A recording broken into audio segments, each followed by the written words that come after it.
నమస్తే, నేను Roja. Welcome to special debate. Tamil Nadu రాజకీయాల్లో మతం న్యాయం వివాదం రాజుకుంటోంది. తిరుప్పరంకుండ్రం ఆలయ దీపస్తంభంపై కార్తీక దీపం వెలిగించే ఆచారంపై మద్రాస్ హైకోర్టు ఇచ్చిన తీర్పు రాష్ట్ర వ్యాప్తంగా ఉద్రిక్తతలను పెంచుతోంది. తీర్పు వెలువరించిన జస్టిస్ జిఆర్ స్వామినాథన్పై డీఎంకే అభిశంసన తీర్మానం ప్రవేశపెడుతుండడం తమిళ రాజకీయ మంటలు రేపుతోంది. తమిళనాడు గుడి దీపం కేసులో న్యాయమూర్తిని అభిశంసించాలని డీఎంకే నిర్ణయించింది. అయితే ఈ ఇష్యూను బీజేపీ, అన్నాడీఎంకే రాజకీయం చేస్తున్నాయని ముఖ్యమంత్రి ఎంకే స్టాలిన్ విమర్శించారు. అన్నాడీఎంకేతో తిరిగి బీజేపీ పొత్తు పెట్టుకోవడంతో ఈ డ్రామా అంతా జరుగుతోందని డీఎంకే ఆరోపిస్తోంది. రెండు పార్టీలు కలిసి మత చిచ్చు రేపుతున్నాయని స్టాలిన్ మండిపడుతున్నారు. అధికార డీఎంకే ఎమ్మెల్యేలు తిరుప్పరంకుండ్రం సుబ్రహ్మణ్య స్వామి ఆలయ కేసుపై తీర్పు ఇచ్చిన మద్రాస్ హైకోర్టు న్యాయమూర్తి జస్టిస్ జిఆర్ స్వామినాథన్ను అభిశంసించాలని నిర్ణయించారు. ఇప్పటికే 120 మంది ఎంపీల సంతకాలు సేకరించారు. 6వ శతాబ్దపు ఆలయం, 14వ శతాబ్దపు దర్గా ఉన్న కొండపై కార్తీక దీపం కార్యక్రమం ఇప్పుడు మొత్తం వివాదానికి కారణమవుతోంది. రెండు పురాతన స్తంభాలలో ఒకదానిపై దీపం వెలిగించడం చుట్టూ వివాదం రాజుకుంటోంది.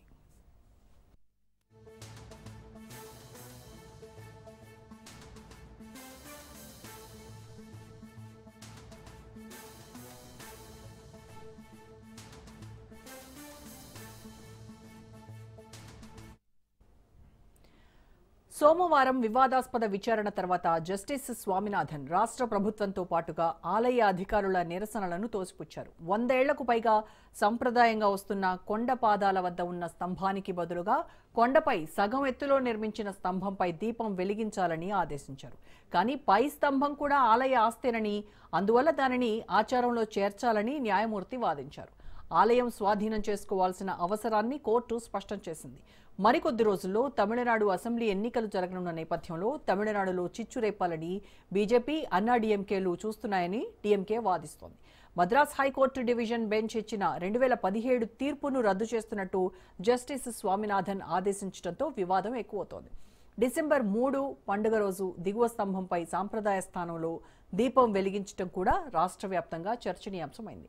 నిబంధనలను పాటించలేదని పేర్కొంటూ న్యాయమూర్తి పై స్తంభంపై కూడా దీపాన్ని వెలిగించాలని ఆదేశించడం అసలు వివాదానికి కారణమైంది.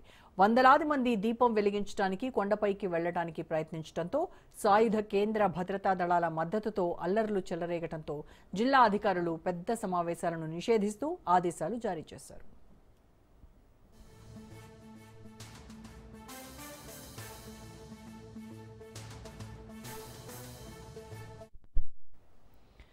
గురువారం తమిళనాడు ప్రభుత్వం చేసిన అప్పీళ్లను మద్రాస్ హైకోర్టు 2 న్యాయమూర్తుల ధర్మాసనం విచారించింది. దర్గా నిర్వాహకులు సైతం పై స్తంభంపై దీపం వెలిగించడాన్ని వ్యతిరేకించారు. అసలు ఉత్తర్వుపై అప్పీల్ చేయడానికి 30 రోజుల సమయం ఉండాలని వాదించింది. అయితే సిఐఎస్ఎఫ్ను మోహరించడం న్యాయపరమైన అతిక్రమణ అంటూ తమిళనాడు సర్కార్ మండిపడుతోంది. కోర్టు ప్రాంగణాన్ని భద్రపరచడానికి చట్టాన్ని అమలు చేయడానికి ఉద్దేశించలేదని పేర్కొంది. పిటిషనర్ ప్రజలను సమీకరించారని, మత సామరస్యాన్ని దెబ్బతీశారని, నిషేధాజ్ఞలు విధించడానికి ప్రేరేపించారని స్టాలిన్ సర్కార్ ఆరోపిస్తోంది.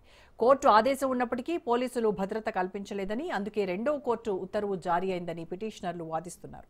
తమిళనాడు ప్రభుత్వానికి వ్యతిరేకంగా కోర్టు తీర్పు చెప్పడం రాష్ట్ర వ్యాప్తంగా రచ్చకు కారణమవుతోంది. తమిళనాడు సర్కార్ దీపం విషయమై సుప్రీంకోర్టులో పిటిషన్ దాఖలు చేసింది. అయితే కేసు విచారించడానికి అంగీకరించిన సుప్రీంకోర్టు డేట్ మాత్రం ఖరారు చేయలేదు. ముస్లిం ఓటర్లను ప్రసన్నం చేసుకోవడానికి తామేమీ హిందూ వ్యతిరేక వైఖరిని అవలంబించడం లేదని డీఎంకే అంటోంది. తాము తమిళనాడులో శాంతి భద్రతలు కాపాడాలని, ప్రజలకు మేలు జరిగే నిర్ణయం కోసం ఎదురుచూస్తున్నామని, తమకు ఎలాంటి ఎదురు దెబ్బలు తగ్గలేదని స్టాలిన్ సర్కార్ స్పష్టం చేస్తోంది.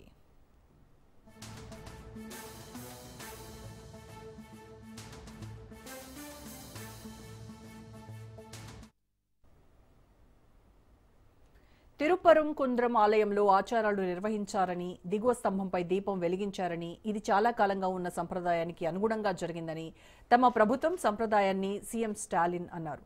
కొన్ని పార్టీలు అల్లర్లు సృష్టించాలని, అనవసర అంశాలను లేవనెత్తి తమిళనాడును దెబ్బకొట్టాలని చూస్తున్నాయని ఆయన విరుచుకుపడ్డారు. మరోవైపు హిందూ విశ్వాసాలను, ఆచారాలను పాటించడం రాజ్యాంగం ప్రకారం హిందూ సమాజం హక్కు అన్నారు AP deputy CM Pawan Kalyan.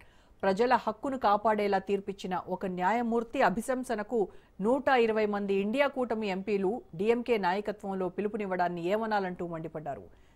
కొన్ని పార్టీలు ఎందుకు అంతటి తీవ్రమైన చర్యలకు దిగుతున్నాయో అర్థం కావడం లేదన్నారు పవన్ కళ్యాణ్.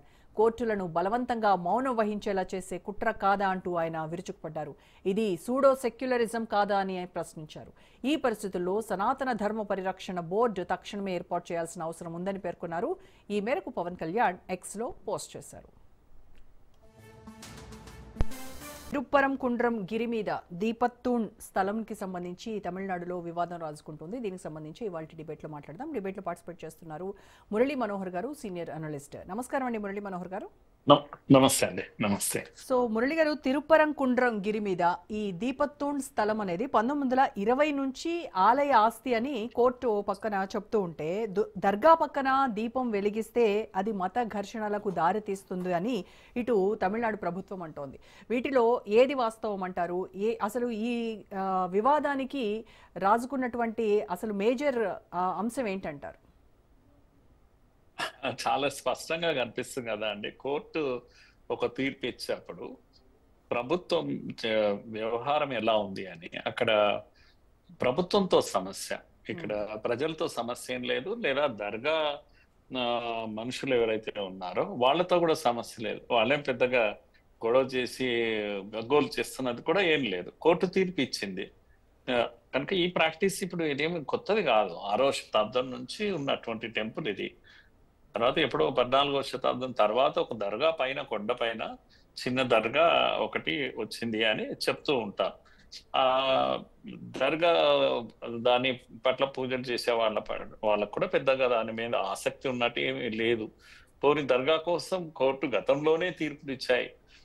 హైకోర్టు కూడా తీర్పు ఇచ్చేసింది. ఇది దేవాలయానికి సంబంధించింది, సుబ్రహ్మణ్య స్వామి టెంపుల్ సంబంధించింది. ఇలాంటివి 6 టెంపుల్స్ ఉన్నాయి ఆ రాష్ట్రంలో, చాలా ప్రముఖమైనవి, ప్రజల సెంటిమెంట్స్ ఉన్నాయి. కనుక అక్కడ ఆ దర్గా ఉంటే కూడా సమస్య ఏం లేదు. దర్గాకు కావాల్సిన మెట్లు, ఆ చిన్న దర్గా ప్లేస్ వాళ్ళకి కేటాయించారు. ఇక్కడి వాళ్ళు అక్కడికి ఏం రారు, అక్కడ వాళ్ళు ఇక్కడికి ఏం పోరు. దీపం కొండ పైన ఉంటుంది అఫ్ కోర్స్, కానీ దర్గాతో సంబంధం లేకుండా దీపం దగ్గరికి వెళ్తారు, పూజలు చేస్తారు ప్రజలు. చేసి ఇది తరతరాలుగా, వేల సంవత్సరాలుగా ఉన్నటువంటి ప్రాక్టీస్. ఇది కొత్తది కాదు, ఈ రోజు వచ్చింది ఏం కాదు, దర్గా కట్టాక వచ్చింది కూడా కాదు. కనుక ఇవన్నీ విషయాలు చాలా స్పష్టంగా టెంపుల్ యొక్క కట్టడం కానీ వేల సంవత్సరాల పాతది ఇది పోని ఆ స్ట్రక్చరే తెలియజేస్తుంది. కనుక ఇప్పుడు వచ్చిన సమస్య ఎంత ఏంటంటే, నా ప్రశ్న ఎంత అయింది అంటే, ప్రభుత్వం ఎందుకు ఆపుతుంది అనేది నా ప్రశ్న. మీరు పూజలు చేయడానికి వీలు లేదు, అక్కడ లా అండ్ ఆర్డర్ ప్రాబ్లం వస్తుంది, మేము దాన్ని రక్షణ కల్పించలేం అని చెప్పేసి ప్రభుత్వం కోర్టుకు చెప్తుంది. కనుక కోర్టు చెప్పాక కూడా ప్రజలను వెళ్లకుండా ఆపుతున్నది ఎవరు అని అంటే ప్రభుత్వము, పోలీసులు.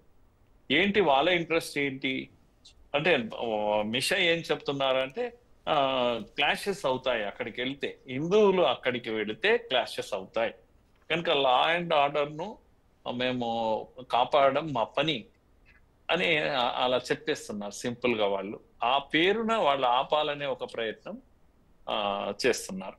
ఇది కనుక ఇష్యూ ఎవరు అని కనుక మనం తీసుకుంటే ఇష్యూ ప్రభుత్వమే. అందుకే ఇప్పుడు జడ్జి గారి పైన కూడా ప్రభుత్వానికి కోపం వచ్చేసింది. అంటే మేము చెప్పినట్టుగా మీరు జడ్జిమెంట్ ఇవ్వాలి అన్నంత ధోరణి కనిపిస్తోంది. పోనీ ఇవ్వలేదు, ఇవ్వకపోతే మీరు అంటే పక్క ఆయన పైన బ్లేమ్ చేస్తున్నారు కదా, స్వామినాథన్ పైన. ఏమని బ్లేమ్ అంటే, ఈయన పక్క హిందువులకు అనుకూలంగా ఇస్తున్నాడు తీర్పు అని అంటున్నారు. కనుక ఇంపీచ్మెంట్ వరకు కూడా వెళ్ళిపోయింది. అంటే తీర్పు మేము చెప్పినట్టుగా ఇవ్వలేదు, అలాంటి జడ్జి తను అని చెప్పేసి. అంటే ప్రభుత్వాలకు అనుకూలంగా జడ్జిలు తీర్పు ఇవ్వకపోతే వాళ్ళపైన ఎలాంటి చర్యలు తీసుకునేందుకైనా ప్రభుత్వాలు వెనకాడట్లేదు అనడానికి ఇది ఒక ఉదాహరణగా ఉంటుంది. అంటే ఇంపీచ్మెంట్ వరకు వెళ్ళాలి. మరి గతంలో జడ్జిలు ఇచ్చినటువంటి ఇదే రకంగా హిందువులకు సంబంధించినటువంటి ఆలయాలకు సంబంధించినటువంటి వాటిలో తీర్పులు మనం చూసాం. ఫర్ ఎగ్జాంపుల్ శబరిమల తీర్పు తీసుకోవచ్చు, సో అది కూడా కొన్ని ఆచారాలకు విరుద్ధంగా వచ్చినటువంటి తీర్పు. తర్వాత మొన్న ఎంపీలో ఖజురహో ఆలయంలో 7 అడుగుల విష్ణుమూర్తి విగ్రహానికి సంబంధించి మనం ఎలాంటి తీర్పు వచ్చిందో చూసాము. మరి అలాంటప్పుడు ఎక్కడ ఇంపీచ్మెంట్ ఇష్యూ అనేది తెరపైకి రాలేదు. బట్ ఓన్లీ ఈ కేసులో ఎందుకు అంత ఇంపీచ్మెంట్ వరకు వచ్చిందంటారు వ్యవహారం? 120 మంది ఎమ్మెల్యేలు ఇంపీచ్మెంట్ ఇవ్వాలి అని చెప్పేసి వాళ్ళు అక్కడ స్పీకర్ ఓం బిర్లాకి లేఖ ఇవ్వడం అంటే ఏం జరుగుతుంది సార్ అసలు? ఇది 120 మంది ఎంపీలు సంతకం పెట్టారంటేనే మనం అర్థమవుతుంది ఏంటంటే క్లియర్ డివిజన్ ఉంది ఈ దేశంలో. కంప్లీట్ గా ఇండియా కూటమి యొక్క ఆలోచన ఏదైతే ఉందో అంటే ప్రజల మధ్య రెండుగా విభజన చేసింది కనుక సెక్యులరిజం అనే పేరు మీద కేవలము హిందూ వ్యతిరేకతనే సెక్యులరిజం గా తీసుకోవడము, హిందువులను అన్ని విధాలుగా అవమానించడము, హిందూ దేవాలయాల పైన కక్ష సాధించడము. ఇప్పుడు శబరిమలకు ఈ తిరుపురం కుండ్రంకు తేడా ఏంటి అమ్మా? ఇక్కడేమో తీర్పు ప్రజలకు అనుకూలంగా ఇచ్చింది, హిందువులకు అనుకూలంగా ఇచ్చింది. మీరు పూజలు చేసుకోవచ్చు, పెద్ద సమస్య ఏం లేదు, ఇక్కడ దర్గా అనేది సమస్య కాదు అని చెప్తే ఇక్కడ ప్రభుత్వం ఏం చేస్తుందంటే అడ్డుకుంటుంది. మేము లా అండ్ ఆర్డర్ను మేము ఆపలేము కనుక సమస్య అవుతుంది అని చెప్పేసి ఆపేసింది. అంటే కోర్టు ధిక్కారం చేసింది. అక్కడ మీరు చెప్పిన శబరిమల విషయంలో కోర్టు ఏం చేసిందంటే ఈ హిందువుల మనోభావాలను పక్కకు పెట్టేసి నోనో ఏం కాదు, మహిళలు కూడా వెళ్ళొచ్చు, అందరూ సమానం అని చెప్పేసి ఒక తీర్పు ఇచ్చేసింది. తీర్పిస్తే అక్కడ దేవాలయంలో ఉన్న వీళ్ళు కానీ లేకపోతే హిందూ మనోభావాలు ఉన్న వాళ్ళు కానీ ఆలయ నిర్వాహకులు కానీ నోనో ఈ మా ఆచారం ఇది అని వాళ్ళు అడ్డుకునే ప్రయత్నం చేస్తే పోలీసులు వాళ్ళని అడ్డుకున్నారు. పోలీసు అక్కడ ఏం చూపిస్తున్నారు అంటే వాళ్ళు కంప్లీట్ గా హిందువులకు వ్యతిరేకంగా నిలబడ్డారు. అక్కడ పోలీసు నిలబడి కోర్టు తీర్పును ఎంత తొందరగా అమలు పరచాలో అంత తొందరగా అమలు పరచాలని చూస్తున్నారు. కనుక అక్కడ హిందువులు మహిళలు వచ్చే వాళ్ళు ఎవరు అంటే హిందూ వ్యతిరేకులు అందులోకి వస్తున్నారు వాళ్ళు. కనుక వాళ్ళను ఎంటర్ కావడానికి కావాల్సిన ఏర్పాట్లు పోలీసులు చేస్తున్నారు అక్కడ. అంటే ఓవరాల్ గా మనం చూస్తున్నది ఏంటి అంటే అక్కడైనా ఇక్కడైనా, అక్కడనేమో హిందువులకు వ్యతిరేకంగా పోలీసులు నిలబడ్డారు, ఇక్కడైనా హిందువులకు వ్యతిరేకంగా పోలీసులు నిలబడ్డారు. కోర్టు తీర్పులతో సంబంధం లేదు, హిందూ మనోభావాలకు వ్యతిరేకంగా చేయడమే ఇప్పుడు ఈ యొక్క ఇండి కూటమి యొక్క ప్రత్యేకమైనటువంటి పనిగా పెట్టుకున్నది.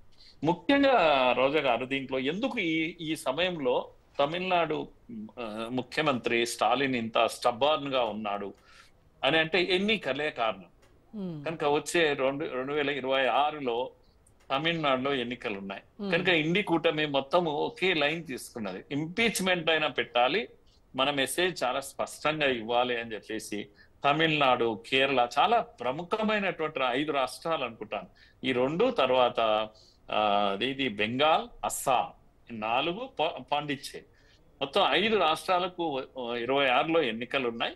కనుక ఆ ఎన్నికల యొక్క మెసేజ్ ఇది, హిందూ వ్యతిరేక మెసేజ్ ఇది, మేమున్నాం మీకు అని ముస్లింలకు కోరని కోరికలు తీర్చే ప్రయత్నం ఇది అన్నట్టు. ఎవరు కూడా ముస్లింలు పెద్దగా కోరలేదు అక్కడ, ఈ దర్గా ఇదైపోతుంది ఎలా ఇస్తారు అని పెద్దగా ఫైట్ చేసింది ఏమీ లేదు. కానీ హిందువులకు అనుకూలంగా తీర్పు ఎలా ఇస్తాం, ఇచ్చినా మేము అమలు చేయం అని చెప్పేసి ఇప్పుడు నేను అడుగుతున్నానండి, వ్యవస్థలు అన్ని చెడిపోయాయి, ఎలక్షన్ కమిషన్ ఇదైపోయింది లేకపోతే అదైపోయింది అంటున్నటువంటి ఇండి కూటమి జుడిషియరీని ఇప్పుడు మీరు ఏం చేయదలుచుకున్నారు? జుడిషియరీ అనేది కూడా ఒక వ్యవస్థ, ప్రజలకు ఇప్పటికీ విశ్వాసం ఉంది జుడిషియరీ పైన. కనుక ఎవరు చెప్పింది వినకపోయినా ఈ దేశంలో ప్రజలు కోర్టులు చెప్పింది వింటూ ఉన్నారు. తప్పో ఒప్పో కోర్టు అన్న చెప్పాలి, కోర్టు చెప్పింది విన్నాం అనేటువంటి ఒక స్థితి ఉంది. రామాలయం ఇన్నేళ్ల సమస్య, అయోధ్య సమస్య కోర్టు ద్వారానే పరిష్కారమే. జటిలమైన సమస్యలను కూడా కోర్టు తీర్పిస్తున్నప్పుడు ప్రజలు ఎంతో నమ్మకంగా వినేటువంటి ఒక గొప్ప సంస్కృతి ఈ దేశంలో ఉంది. ప్రజలు ఫాలో అవుతున్నారు కానీ పార్టీలు అలా ఫాలో కావడం లేదు. కనుక రేపు రాబోయే రోజుల్లో జడ్జెస్ ఒక మెసేజ్ ఏంది అంటే, మీ ఇష్టం ఉన్నట్టుగా తీర్పు ఇస్తామంటే కుదరదు, ఇదిగో ఇంపీచ్మెంట్ పెడతాం, మీ మీద చర్యలు తీసుకుంటాం. ఇంపీచ్మెంట్ ఎవరి మీద పెట్టాలండి? కోట్ల రూపాయలు తగలబడ్డాయి ఒక ఇంట్లో, ఒక జడ్జి ఇంట్లో. కదా. అలాంటి వాళ్ళ మీద ఇంపీచ్మెంట్ పెట్టాలి, కానీ ఇదా పెట్టాల్సింది? తీర్పులు ఇస్తే ఇంపీచ్మెంట్ పెడతారా? పైకోర్టులు అంటే ఉన్నాయి ఇలా కదా జడ్జి మీద చూడండి. ఇంపీచ్మెంట్ ఈ ప్రయత్నం వల్ల ఫ్యూచర్ లో ఇంకా హిందూ సంబంధించినటువంటి కేసుల్లో జడ్జిలు భయపడాలి, ఎలాంటి తీర్పు ఇస్తే ఏమవుతుందో అనేటువంటి ఒక భయం క్రియేట్ చేయాలి అనేది. ఎస్, మొన్న రాహుల్ గాంధీ కూడా అదే భయాన్ని పెట్టాడు కదా పార్లమెంట్ లో, మేము వస్తున్నాం అని ఈడీకి చెప్పాడు కదా, చూస్తాం మీ సంగతి ఏంటో అని. అంటే అర్థం ఏంటంటే వ్యవస్థలను గన్ పాయింట్ లో బెదిరిస్తున్నారు. కనుక మీరు పని చేయకండి, మాకు అనుకూలంగా చేస్తే మాకు అనుకూలంగా చేయండి, లేదంటే మీ కథ చూస్తాం, మీ అంతు చూస్తాం అనేటువంటి ఒక వ్యవహారం ఈ దేశంలో నడుస్తుంది. పక్క మనం చూస్తుంటే ఇది తమిళనాడు విషయంలో ఇంపీచ్మెంట్ పోవడం అనేది అంత ద్రోహం ఇంకోటి లేదు. బరి తెగింపు అంటాం దీన్ని. బరి తెగించి సెక్యులర్ ఫోర్స్ అన్ని కూడా ఒకటైపోయి హిందూ వ్యతిరేకతను ప్రదర్శిస్తున్నాయి. ఇది కొత్తగా రోజా గారు, ఇది ఎప్పటి నుంచి ఈ యుద్ధం నడుస్తా ఉంది. కానీ ఏ రోజు కూడా అక్కడ ముస్లింలు ఏం పెద్దగా గొడవ పడింది అట్లా ఏం లేదు. దర్గా కమిటీ అనేది ఒకటి ఉంది అంతే. కానీ సుబ్రహ్మణ్య స్వామి ఒక సెంటిమెంట్ ఎవరికి, తమిళనాడు ప్రజలకు అందరికి కూడా. కనుక అలాంటివి 6 టెంపుల్స్ ఏమున్నాయో ఈ 6 టెంపుల్స్ లో ఇలాంటి పూజలు ఇవి జరుగుతాయి. ముఖ్యంగా ఈ మదురై దగ్గర ఉన్నటువంటి ఈ టెంపుల్ ఏదైతే ఉందో తిరుపురం కుండ్రం టెంపుల్, ఇది ఇప్పటి ప్రాక్టీస్ కాదు. 6వ శతాబ్దం నుంచి ఈ ప్రాక్టీస్ ఉంది. అక్కడ దీపం వెలిగించడము, ఆ రోజు పూజలు చేయడం, కార్తీక మాసం అన్నప్పుడు వెంటనే ఇవన్నీ జరుగుతూ ఉంటాయి. కొన్నేళ్లుగా జరిగింది. ఇప్పుడు మధ్యలో వచ్చి అదేదో ఒక సికిందర్ షా అని చెప్పేసి ఏదో 14వ శతాబ్దం ఒక స్టోరీ ఏంటి అంటే, ఆయన రూలర్ అక్కడ నుంచి వెళ్తూ అక్కడ ఆ కొండపైన చనిపోయాడు అనే పేరుతో ఆయన దర్గా కట్టారు. అక్కడ ఆయన చనిపోయాక ఆయన దర్గా కట్టారు అని చెప్తుంటారు. ఆ దర్గా కట్టిన ఎవరికి దానిపైన పెద్ద అవేంటి భక్తి శ్రద్ధలు కూడా ఏమీ ఉండవు కొంతమంది. పైగా ఆ మధ్య అది కట్టడము, అక్కడ జంతు బలి ఇచ్చేటువంటి ప్రయత్నం చేయడం, ఈ అన్నిట్లో కూడా సబార్డినేట్ కోర్టు 1923లోనే తీర్పిచ్చేసింది. ఇదంతా కూడా దర్గా ప్రాంతాన్ని వదిలేసేసి మెట్లు కట్టండి, అక్కడ చుట్టూ గోడ కట్టేసి ఆ దర్గాకు వదిలేయండి, పైకి కొండపైకి వెళ్ళడానికి కొండ మొత్తం హిందూ టెంపుల్ ఓనర్షిప్ ఇచ్చేసింది. ఆ కొండకు ఆ టెంపుల్ కు అన్నిటి కూడా హిందువులకే ఓనర్షిప్ ఇచ్చేసింది. ఇది ఇప్పుడు కాదు, నేను చెప్పి 1923లో ఇచ్చినటువంటి ఇంకొక విషయం ఏంటంటే మురళి గారు, 1996 పీస్ కమిటీ ఒప్పందం ప్రకారం 15 కిలోమీటర్ల దూరం పాటిస్తే అక్కడ దీపం వెలిగించవచ్చు అని ఒక రూల్ ఉంది. సో అయినప్పటికీ కూడా ఎందుకు ప్రభుత్వం దీనిపైన ఇంత వ్యతిరేకత చూపుతోంది? అన్ని చట్టాలను ఉల్లంఘిస్తుంది. ఎన్ని కోర్టులు చెప్పిన వాటిని అన్నిటినీ ఈ ప్రభుత్వం ఉల్లంఘిస్తా ఉంది. అన్నిటికన్నా అద్భుతమైన విషయం ఏంటంటే 23 తీర్పు తర్వాత కూడా అప్పుడు బ్రిటిష్ ప్రభుత్వము లండన్ లో ప్రైవీ కౌన్సిల్ అని అంటాం, అక్కడ ఫైనల్ గా వాళ్ళు కూడా దీనికి ధృవీకరించారు ఈ జడ్జిమెంట్. అంటే అంత దూరం పోయింది బ్రిటిష్ వాళ్ళ ముందు నుంచి ఉన్నటువంటి విషయం ఇది. కాకపోతే ఇప్పుడు ఉన్నటువంటి స్టాలిన్ ప్రభుత్వం శృతి మించి వ్యవహరిస్తుంది. మొన్నటి రోజు జడ్జిమెంట్ వచ్చిన రోజు ప్రజలు అక్కడికి వెళ్ళడానికి పోయినప్పుడు ఆపడము, 144 సెక్షన్ విధించడము, ఇవన్నీ సింగిల్ జడ్జి తీర్పును మళ్ళా వీళ్ళు వ్యతిరేకించినప్పుడు మళ్ళా తీర్పు వచ్చింది. సింగిల్ జడ్జి తీర్పును సమర్థిస్తూ వచ్చింది. సుప్రీంకోర్టుకి వెళ్ళారు. ఇప్పుడు మాకు టైం ఇవ్వాలి, ఇంత తొందరగా అంటే టైం ఇవ్వలేదు కోర్టు, ఎందుకు ఇవ్వాలి అని అన్నది. అంటే కోర్టు ఎంత బలంగా వ్యవహరిస్తుంది అంటే దాంట్లో ఏమి వాళ్ళకి డౌట్స్ కూడా లేవు. దర్గా కమిటీ అన్న పోనీ గట్టిగా నిలబడి అపోజ్ చేస్తుంది అంటే అది లేదు. ఇదేదీ లేకుండా మరి ఎవరి ఇంట్రెస్ట్ దీంట్లో అంటే స్టాలిన్ ఇంట్రెస్ట్. స్టాలిన్ కు ఇప్పుడు చర్చ చావొచ్చింది, ఎన్నికలు దగ్గర పడుతున్నాయి, రిపోర్ట్స్ అన్ని కూడా నెగటివ్ గా ఉన్నాయి, 3rd ప్లేస్ కి ఆయన వెళ్ళిపోతున్నాడు. కనుక బీజేపీ అన్నాడీఎంకే రెండు ఒక్కటే కంటెస్ట్ చేసే సమయానికి ఇప్పుడు 2nd ప్లేస్ కు ఆయన ఎవరు, విజయ్ కొత్త పార్టీ 2nd ప్లేస్ కి వస్తుంది. స్టాలిన్ ప్లేస్ ఏంటి అంటే 3rd ప్లేస్ కి వెళ్ళిపోతున్నారు అనే రిపోర్ట్స్ వస్తూ ఉన్నాయి, సర్వే రిపోర్ట్స్ వస్తా ఉన్నాయి. ఈ భయం ఎక్కువగా పట్టుకున్నది ఆయనకు. కనుక ఈ అన్నిటికీ మూల కారణము ఎన్నికలే.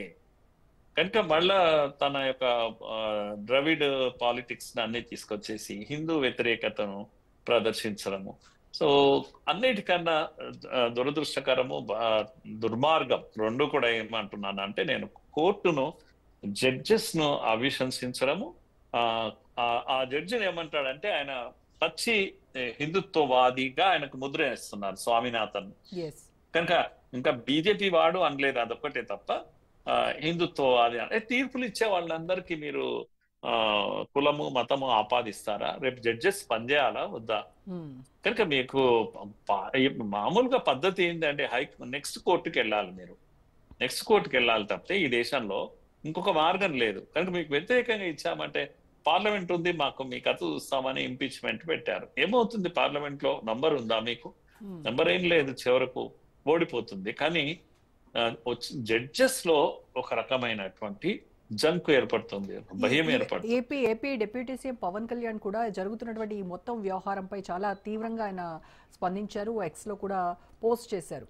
అంటే అక్కడ సూడో సెక్యులరిజం అనేటువంటి ఒక వ్యాఖ్యానం చేశారు. అంటే సెక్యులరిజం అని అంటే అన్ని మతాలను ఈక్వల్గా చూడడం అనేది, కానీ మరి ఇక్కడ హిందువులని తక్కువగా చూస్తున్నట్టే ఉంది కదా.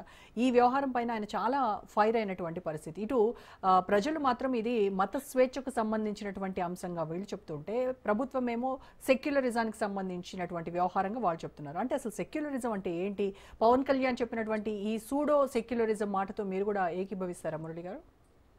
అవునండి, పవన్ కళ్యాణ్ సెక్యులరిజం పేరుతో న్యాయమూర్తులపై దాడులు, దీన్ని ఖండించాడు ఆయన. కనుక ఇది సెక్యులరిజం, ఇదేనా సెక్యులరిజం అనేది ఆయన ప్రశ్నిస్తున్నటువంటి విషయం. మరి అందరూ ఆలోచించాలి, నిజంగా సెక్యులరిజం ఇదేనా? హిందుత్వాన్ని తిట్టడమే సెక్యులరిజం, హిందుత్వ యొక్క ప్రాక్టీసెస్ ను అడ్డుకోవడమే సెక్యులరిజమా?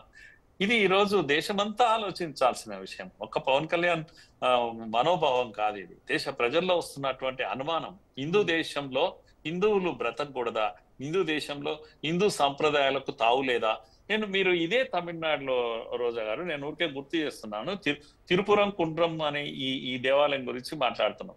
ఇంకొక దేవాలయము తిరుచందురై అనేటువంటి ఇంకో స్థలంలో ఒక దేవాలయం ఉండేది. తిరుచెందురై అనే గ్రామం ఎందుకు పాపులర్ అయింది అంటే, ఈ వక్ఫ్ ఆస్తుల విషయంలో వచ్చినప్పుడు ఆ గ్రామం అంతా కూడా వక్ఫ్ ఆస్తుల కిందికి వస్తుంది అని ఒక క్లెయిమ్ వచ్చింది అప్పుడు. ఈ గ్రామం అంతా కూడా తిరుచెందురై అనే గ్రామంలో టెంపుల్ ఉంటుంది, సేమ్ సుబ్రహ్మణ్య స్వామి టెంపులే ఉంటుంది అక్కడ కూడా. అది 1200 ఏళ్ల నాటి టెంపుల్, ఇప్పటిది కాదండి అది. అయితే మీరు ఆ టెంపుల్, ఆ గ్రామం అంతా కూడా వక్ఫ్ ప్రాపర్టీ. అయితే వక్ఫ్ ఎప్పుడు వచ్చిందండి? అసలు ఇస్లాం ఎప్పుడు వచ్చింది? ఆ టెంపుల్ కట్టినప్పటికీ ఇస్లాం లేదు భూమి పైన. ఇది కదా తెగింపు అంటే, బరి తెగింపు అంటే. అంటే నా ఇష్టం నా రాజ్యం అనే పద్ధతిలో ఈ విధంగా ప్రభుత్వాలు, అంటే హిందుత్వ వ్యతిరేకత ఎంత శృతి ముంచిపోయింది అనే దానికి నేను ఈ విషయం చెప్తున్నాను. ముఖ్యంగా ఇప్పుడు ఈ టెంపుల్ దగ్గర, తిరువనంతపురం దగ్గర వచ్చిన మార్పులలో అతిపెద్ద మార్పు ఏంటంటే, ఇస్లామిక్ యాక్టివిటీస్ పెరిగిపోయినాయి. పిఎఫ్ఐ యొక్క అనుబంధ సంస్థ ఎస్డిపిఐ యొక్క యాక్టివిటీస్ విపరీతంగా పెరిగిపోయినాయి. వాళ్ళంతా కలిసి ఇప్పుడు అక్కడ రిపీటెడ్ గా చేస్తున్న గొడవ ఏంటి అంటే, జంతు బలిని చేస్తామని కూర్చుంటారు. అంటే జస్ట్ ప్రవోక్ హిందూస్ అంతే. కనుక అక్కడ మేము జంతు బలి చేస్తాం, ఎందుకంటే సుబ్రహ్మణ్య స్వామి దగ్గర జంతు బలి అనేది కుదరదు, మాంసాహారం కుదరదు. అలాంటిది కావాలని అక్కడ జంతు బలి, అది కూడా ఇష్యూ అయింది. అది కూడా కోర్టు చెప్పేసింది, లేదు అక్కడ చేయడానికి వీలు లేదని చెప్పేసింది. ఇన్ని అంటే ఏమంటాం, అడుగున అవమానాలు అంటాం కదా, అలాంటి పరిస్థితి ఈరోజు తమిళనాడులో, కేరళలో, ఇవన్నిట్లో దేశం అంతటా కూడా ఈ పరిస్థితి. హిందువులు తప్పకుండా ఆలోచించుకోవాల్సిన సమయం వచ్చేసి, ఎంత ఇటువంటి పరిస్థితులు. ముఖ్యంగా ఎస్ఐఆర్ అనేది ఈరోజు పెద్ద ఇరిటెంట్ గా మారింది స్టాలిన్ కు. అక్కడ కూడా ఇప్పుడు ఎస్ఐఆర్ కాబోతుంది. కేరళ, తమిళనాడు, ముఖ్యంగా బెంగాల్లో చాలా పెద్ద ఎత్తున మనం కళ్ళతో చూస్తున్నాము, టీవీలో చూస్తున్నాము. 100,000 మంది బంగ్లాదేశీయులు పారిపోతున్న దృశ్యాలు చూస్తున్నాం మనం. మరి మీరు ఎందుకు, వీళ్ళు వెళ్ళిపోతే మీకు సమస్య ఏంటి? నేను దేశ ప్రజలందరినీ, హిందువులే కాదు అసలు మొత్తం యాజ్ ఎ నేషన్ మనం ఆలోచించాల్సిన సమయము. ఇవన్నీ పార్లమెంట్ లో మాట్లాడుతున్న మాటలు విన్నంటిని అర్థం చేసుకోలేమా మనము? ఎందుకు ఎస్ఐఆర్ వద్దంటున్నారు? ఎవరు వీళ్ళు? ఎస్ఐఆర్ చేస్తే ఏమవుతుంది అంటే, ఓటర్ లిస్ట్ శుద్ధి అవుతుంది. మళ్ళొక్కసారి ప్రతి ఇంటికి వెళ్ళేసి ఓటరు, నిజమైన ఓటరు ఉన్నాడా లేదా అనేది లిస్ట్ తయారవుతుంది. ఇది చేయడం తప్ప అని నేను అంటున్నాను. ఇది చేస్తే ఏమవుతుంది, వాళ్ళ బ్లాక్ ఆఫీసర్స్ వాళ్ళు ఆత్మహత్యలు చేసుకుని చనిపోతున్నారు. ఏంటి అది? ఆ ఆర్గ్యుమెంట్ ఏంది? నాకు అర్థం కాదు.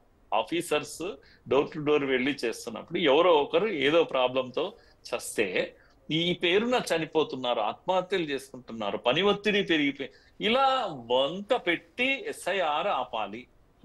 ఎందుకు అని అంటే పారిపోతున్న బంగ్లాదేశ్లు ఇక్కడే ఉండాలి, ఇక్కడ ఉంటే మాకు ఓటు బ్యాంక్ అది, వాళ్ళను మేము కాపాడుకుంటాం అని ఇంత ఓపెన్ గా చెప్తుంటే భారతీయులుగా మన పని ఏంటి? వీళ్ళను ఎలా శిక్షించాలి మనం? ఇలా మాట్లాడే వాళ్ళని అందరినీ కూడా, ఇది హిందూ ముస్లిం సమస్య కాదండి. భారతదేశంలో ఏ ప్రభుత్వాలు ఉండాలి అనేది భారతీయులు నిర్ణయించాలి, భారతదేశంలో పుట్టి పెరిగిన వాళ్ళు నిర్ణయించాలి. కానీ ఎక్కడి నుంచో వచ్చిన రోహింగ్యాలు, ఎక్కడి నుంచో వచ్చిన బంగ్లాదేశీలు, అక్రమ చొరబాటుదారులు వాళ్ళు ఇక్కడ ఉండి ఓటేసి ప్రభుత్వాలు నిర్ణయించాలనా? వాళ్ళకి మనం భోజనం పెట్టాలనా ఇక్కడ ఉంటుంటే? ఇప్పుడు ఇంటర్వ్యూలో కూడా వాళ్ళు చాలా క్లియర్ గా చెప్తున్నారు, అవునండి మా దగ్గర ఏ పేపర్స్ లేవు, మేము వెళ్ళిపోతున్నామని చెప్తున్నారు కదా. అయినా మనకంటూ ఏమి ఇది ఉండదా? కళ్ళకు కనపడుతున్న నిజాన్ని కూడా మనం నమ్మమా? కనుక వాళ్ళ కోసం పార్లమెంట్ లో ఫైట్ చేసే ఈ దుర్మార్గులు ఎవరు? ఇది కదా అసలు సమస్య. వాళ్ళు అంటే ఇక్కడ ముస్లింలని కాదు, బంగ్లాదేశీయులు కదా, రోహింగ్యాలు కదా, ఈ దేశవాసులు కాదు కదా. అందుకే ఇప్పటికే మనము పాకిస్తాన్ వదులుకున్నాం, ఇప్పటికే మనం బంగ్లాదేశ్ వదులుకున్నాం, దేశం ముక్కలు చేసుకున్నాం. ఇంకెన్ని ముక్కలు కావాలి మనకు? ఈ తెగింపు కాదా ఇది? మన దేవాలయాల్లో మనం పూజలు చేయకూడదు? ప్రజల నుంచి కూడా ఒక ప్రశ్న ఉదయిస్తోంది ఏంటంటే, ఒక జడ్జ్ హిందూ ఆచారాన్ని కాపాడుతూ ఒక తీర్పునిస్తే ఇంపీచ్మెంట్ అని బెదిరిస్తారా? మరి మిగతా మతాలకు సంబంధించినటువంటి కేసుల్లో ఈ రకమైనటువంటి తీర్పులు వచ్చినప్పుడు ఈ రకమైనటువంటి బెదిరింపులకు ఎవరైనా దిగారా? అంత ధైర్యం చేస్తారా? ప్రతి విషయాన్ని కూడా వాళ్ళ రాజకీయం కోసం వాడుకోవడం అనేది వాళ్ళకు ఒక రివాజ్గా మారింది. రాజకీయ పార్టీలకు కావచ్చు, అక్కడ ఉన్నటువంటి ప్రభుత్వాలకు కావచ్చు అనేది ప్రజలు అడుగుతున్నటువంటి ప్రశ్న. ప్రజలు అడుగుతున్నారు ఈ విషయాన్ని, ప్రజలు గమనిస్తా ఉన్నారు. కనుక వర్షిప్ యాక్ట్ అంటే ఏందండి అంటే 1947 తర్వాత ఇంకా ఇప్పుడు ఏ దేవాలయం ఇది పోగొట్టుకున్నా, లేకపోతే ఇస్లామిక్ ఫోర్సెస్ వాళ్ళంతా కబ్జా పెట్టినా మీరు అడగకూడదు అని హిందువులకు చెప్పారు. హిందువులకు ఏం చెప్పారంటే, అయ్యా ఇంకా ఏ డిస్ప్యూట్ లేదు, 47 తర్వాత స్వాతంత్రానికి ముందు ఉన్నట్టు, స్వతంత్రం కూడా కాదు, ఇదేంటి అయోధ్య టెంపుల్ అది కూల్చాక ఆ తర్వాత వచ్చే ఏ ఇష్యూ టేకప్ చేయం మేము. కనుక ముస్లింలు కట్టినా కట్టకపోయినా టేకప్ ఏంటి ఇది అసలు? ఈ ప్రతిబంధకం ఏంటి అసలు? హిందువులు కోర్టుకు కూడా వెళ్ళకూడదట, వాళ్ళ టెంపుల్స్ గురించి కోర్టుకు కూడా వెళ్ళకూడదు. వర్షిప్ యాక్ట్ అదే చెప్తుంది. ఈ దేశంలో హిందువుల పైన ఇన్ని ప్రతిబంధకాలు. హిందూ దేవాలయాలు ఎవరి చేతిలో ఉన్నాయి? హిందువుల చేతిలో ఉన్నాయా? కాదు కదా, ప్రభుత్వం చేతిలో పెట్టుకుంటుంది. అదే మస్జిద్లు తర్వాత చర్చిలు ఎవరి చేతిలో ఉన్నాయి? వాళ్ళ చేతిలోనే ఉన్నాయి. ఇంత దుర్మార్గం ఏంటి అసలు? హిందూ దేశంలో హిందువులకు ఇన్ని ప్రతిబంధకాలా, ఇన్ని సమస్యలా? స్వేచ్ఛ ఉండకూడదా? చివరకు దర్గా అని అదే అని ఆపేస్తారా? అంటే కోర్టు చెప్తే కూడా అయ్యో మేము పూజలు చేసుకుంటాం, మా దేవాలయంలో మేము పూజలు చేసుకుంటాం కార్తీక మాసం అని కోర్టుకు పోవాలా హిందువులు? పోయిన కోర్టు చెప్పితే అరే చేసుకోనివ్వండి అని చెప్తే కూడా చేసుకోనివ్వరా? ఇది అమ్మ అసలు సమస్య అంతా కూడా. కనుక సమస్య ఎవరితో లేదు, సమస్య ప్రభుత్వాలతో ఉంది, సమస్య పార్టీలతో ఉంది, పొలిటికల్ పార్టీలతో ఉంది, వాటి ఆలోచన తీరుతో ఉంది. కనుక ఇప్పుడైనా హిందువులందరూ ప్రమాదం ముంచుకొస్తుంది, ఈ ప్రమాదం ఇంకా ఎక్కువ అవుతుంది. కనుక వెంటనే మేల్కొనాలి, ఇలాంటి శక్తులకు గుణపాఠం నేర్పించాలి. కనుక ఎలక్ట్రానిక్ ఓటింగ్ మిషన్ తప్పు చేయిస్తుంది అని అంటారు, ఎలక్షన్ కమిషన్ తప్పులు చేస్తుంది అంటారు, జ్యుడిషియరీ తప్పు జడ్జిమెంట్స్ ఇస్తుంది అని చెప్తారు. కనుక నేనేమంటున్నానంటే అపోజిషన్ ఎక్కడ ఉంది ఈ దేశంలో? ప్రజల యొక్క ధరల సమస్య మీద పోరాడేటువంటి అపోజిషన్ ఉందా? నిరుద్యోగ సమస్య మీద పోరాడే పార్లమెంట్ లో చర్చలు జరుగుతున్నాయా? పార్లమెంట్ లో చర్చలు ఏం జరుగుతున్నాయండి ఇప్పుడు? ఈ ప్రభుత్వము ప్రభుత్వము ఏ రంగాల్లో ఓడిపోయింది, ఏ రంగాల్లో ఫెయిల్ అయిపోయింది, నిరుపేద ప్రజలకు హెల్ప్ చేయడంలో ఎలా ఫెయిల్ అయింది, ఈ విషయాలు మాట్లాడుతున్నారా? లేదే, మాట్లాడుతున్నదంతా ఏంటి అంటే ఇగో నిర్బంధము, జ్యుడిషియరీ ప్రతికూలంగా ఉంది, అనుకూలంగా ఉంది ప్రభుత్వానికి, ఎలక్షన్ కమిషన్ వ్యవస్థలన్నీ కూడా కబ్జా చేశారు, ఇలాంటి అర్థం కాని మాటలన్నీ ఇవన్నీ నాన్ ఇష్యూస్. ఇవన్నీ సరే, ప్రజలకు ఇప్పుడు ఇష్యూస్ కానే ప్రస్తుతం అంటే జడ్జి పైన ఈ అభిశంసన ఏదైతే ఉందో ఇది ఎంతవరకు పాస్ అయ్యేటువంటి అవకాశాలు ఉన్నాయంటారు? కావాల్సినటువంటి మెజారిటీ ఉంటుందంటారా ఇంపీచ్మెంట్ కి? లేదు. ఎందుకంటే అధికారంలో ఉన్న పార్టీ యొక్క ప్రతిష్ట కూడా ఇన్వాల్వ్ అవుతుంది కనుక ఓడిస్తుంది. అధికారంలో ఉన్న పార్టీ తప్పకుండా దాన్ని ఓడిస్తుంది. ఇంపీచ్మెంట్ అమల్లోకి రాదు. ఇప్పటికిప్పుడు వారికి వచ్చేటువంటి ప్రమాదం లేదు. కానీ ఈ ఈ వ్యవహారం ఏదైతే ఉందో, ఈ దుర్మార్గం ఏమైతే పోనీ స్టాలిన్ అంటే కోరాడు ఇంపీచ్మెంట్ పెడదాం, కోపం వచ్చింది. మిగతా ఇండి కూటమి వాళ్ళంతా కూడా సంతకాలు ఎందుకు చేశారు? స్టాలిన్కి అంత నెంబర్ లేదు కదా, ఒకటే రాష్ట్రం కదా. అవును. కానీ మొత్తం దేశవ్యాప్తంగా ఉన్న కాంగ్రెస్ అందరు కలిసి సంతకాలు పెట్టారు కనుక వాళ్ళందరూ వాళ్ళ బుద్ధి ఏదైతే ఉందో దాన్ని బయట పెట్టుకున్నారు. మేమంతా ఇంతే కనుక ఈగలు, దోమలు, మెస్కిటోస్ అని చెప్పేసి హిందుత్వాన్ని, సనాతనాన్ని స్టాలిన్ కొడుకు కుమారుడు ఏ మాట అయితే అన్నాడు, అందరము మేము అదే అంటున్నామని చెప్తున్నారు. ఆయన ఒక్కడే కాదు అన్నది ఆ మాట, మేము కూడా అదే అంటున్నాము. ఈగలతో, దోమలతో, కీటకాలతో సమానం హిందుత్వం, సనాతన ధర్మం. కనుక ఈ సనాతన ధర్మాన్ని తుడిచిపెట్టే వరకు మేము పోరాటం చేస్తాం ఈ దేశంలో. ఇది వాళ్ళు ఇస్తున్నటువంటి ఈ యొక్క ఇంపీచ్మెంట్ యొక్క మెసేజ్ నేను అలా చదువుతున్నాను. కనుక పవన్ కళ్యాణ్ గారు చాలా ధైర్యంగా, చాలా చక్కగా సనాతనంతో నిలబడ్డాడు. మళ్ళొక్కసారి గట్టిగా నిలబడ్డాడు. నిజంగా ఒప్పుకోవాలి, గొప్ప విషయము. ఆయన మనసులో ఉన్న, ప్రజల మనసులో ఉన్న భావాన్ని ఆయన ట్విట్టర్ ద్వారా వ్యక్తం చేయాడు. నాయకులందరూ ఇలాగే వ్యక్తం చేయాలి తప్పకుండా. Right sir, thank you so much Murali Manohar గారు.